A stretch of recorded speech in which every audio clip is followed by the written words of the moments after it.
नमस्कार दोस्तों and welcome to जी चिल्स।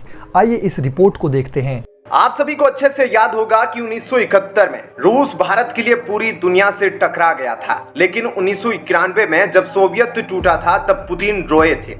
उनकी आंखों के सामने सोवियत यूनियन को रॉबिन हुड अमेरिका ने 15 हिस्सों में तोड़ दिया था। उस वक्त भारत बेहद कमजोर देश हुआ करता था और हम चाहकर भी अपने दोस्त की मदद ना कर सके, लेकिन फिर भी भारत ने पूरा प्रयास किया था ताकि सोवियत यूनियन ना टूटे, क्योंकि इसी सोवियत ने 1971 में भारत को टूटने से बचाया था। अपनी आंखों के सामने सोवियत यूनियन को कई टुकड़ों में बिखरता देख पुतिन ने कसम खाई थी कि इस दुनिया को मल्टीपोलर बनाकर ही दम लेंगे, अमेरिकी मोनोपोली को मिट्टी में मिला देंगे ताकि दोबारा ऐसी दुर्घटना किसी देश के साथ ना हो सके।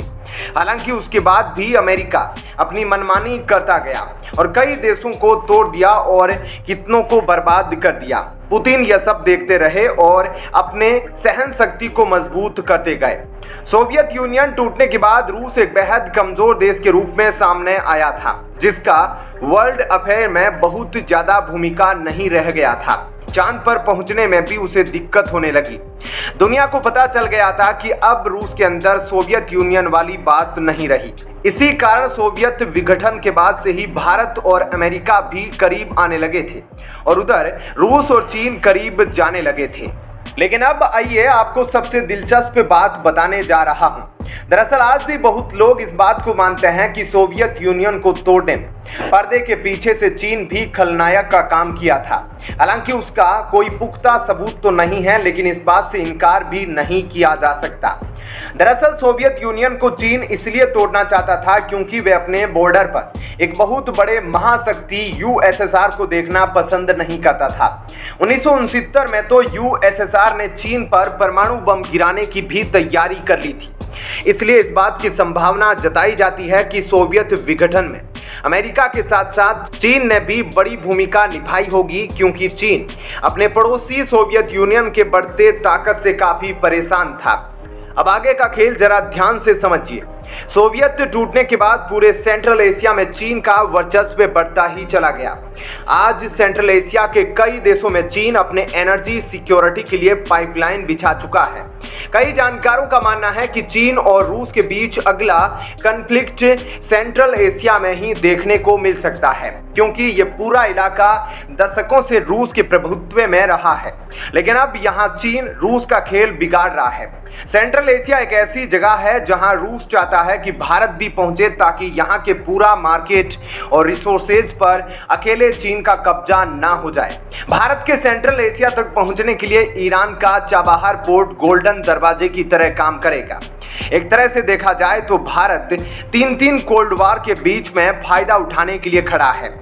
इस वक्त पहला कोल्ड वार अमेरिका और चीन के बीच चल रहा है, दूसरा कोल्ड वार अमेरिका और रूस के बीच चल रहा है और तीसरा कोल्ड वार रूस और चीन के बीच चल रहा है।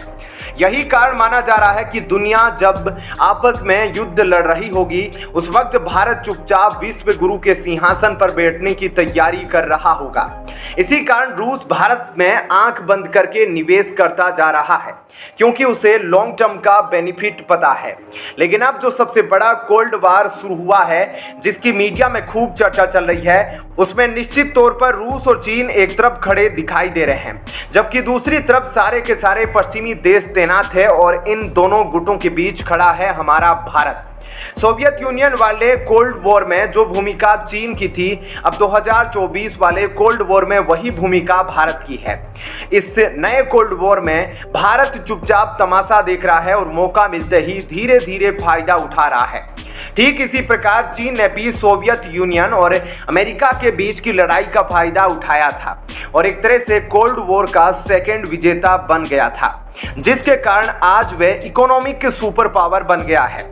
लेकिन इस बार हमारा भारत पश्चिमी देशों और रूस चीन के बीच पावर स्ट्रगल को बैलेंस करने की कोशिश कर रहा है और इसमें काफी हद तक कामयाब भी हो रहा है और अंत में विजेता भारत ही होगा, क्योंकि भारत दुनिया का सबसे बड़ा डेमोक्रेसी है जिस पर कोई भी देश आंख बंद करके भरोसा कर सकता है। यह भी एक बड़ी वजह है जिसके कारण रूस भी चीन से ज्यादा भारत पर भरोसा करता है। यूक्रेन युद्ध के बाद रूस बहुत कमजोर हो चुका है और आप सभी जानते हैं कि डिप्लोमेसी में कमजोर देशों का शोषण किया जाता है। रूस के इस कमजोरी का सबसे ज्यादा फायदा चीन उठा रहा है। यह बात पुतिन को भी पता है, उनका शोषण हो रहा है, लेकिन वह मजबूरी में ज्यादा कुछ नहीं कर सकते हैं। रूस की कमजोरी और मनमानी से चीन परेशान भी है। कई ऐसे संकेत मिले हैं जिसमें चीन रूस से पीछा छुड़ाना चाहता है। ऐसे समझने के लिए आप सबसे पहले स्क्रीन पर इस ट्रेड वैल्यू की रिपोर्ट को देखिए। चीन रूस से जितना ट्रेड कर रहा है उसका 5 गुना ज्यादा ट्रेड वह पश्चिमी देशों के साथ कर रहा है। जानकारों का कहना है कि यूक्रेन युद्ध के बाद रूस का साथ देकर चीन को भले ही सस्ता तेल और नेचुरल गैस मिल रहा हो, लेकिन चीन की क्रेडिबिलिटी पूरी दुनिया में काफी कम हुई है, क्योंकि चीन एक ऐसे देश का खुलेआम समर्थन कर रहा है जो दूसरे स्वतंत्र देश की संप्रभुता तोड़ते हुए उसकी जमीन पर कब्जा करना चाहता है। इस तरह से चीन एक बेहद घनी मुसीबत में फंस गया है। शुरुआत में उसे लगा था कि यूक्रेन युद्ध मुश्किल से कुछ महीनों में ही खत्म हो जाएगा और यूक्रेन सुपर पावर रूस के सामने घुटने टेक देगा, लेकिन आज 2 साल बीत जाने के बावजूद यूक्रेन काफी मजबूत है और साथ खड़ा है, क्योंकि उसके पीछे अमेरिका और नाटो के 32 देश मुस्तैदी से तैनात है। वे फंडिंग कर रहे हैं और हथियार भी दे रहे हैं, जबकि रूस की मदद के लिए सिर्फ एक चीन ही है जो बढ़ चढ़कर खुलेआम उसे पैसे दे रहा है। यह बिल्कुल सच है कि भारत के मुकाबले चीन रूस की कई गुना ज्यादा मदद कर रहा है। माना जा रहा है कि चीन ने काफी सारे यूएस बॉन्ड को बेचकर रूस को तकरीबन $500 बिलियन से भी ज्यादा का कर्ज दे चुका है। यह भी हो सकता है कि जब चीन अपना कर्ज वापस रूस से मांगने जाएगा तो दोनों देशों के बीच टकराव देखने को मिल सकता है, क्योंकि रूस की कमाई उतनी ही नहीं हो रही, हथियार उसके बिक नहीं रहे, सैंक्शन के कारण उसका कोई सामान खरीद नहीं रहा। ऐसे में वह कर्ज वापस कैसे लौटाएगा?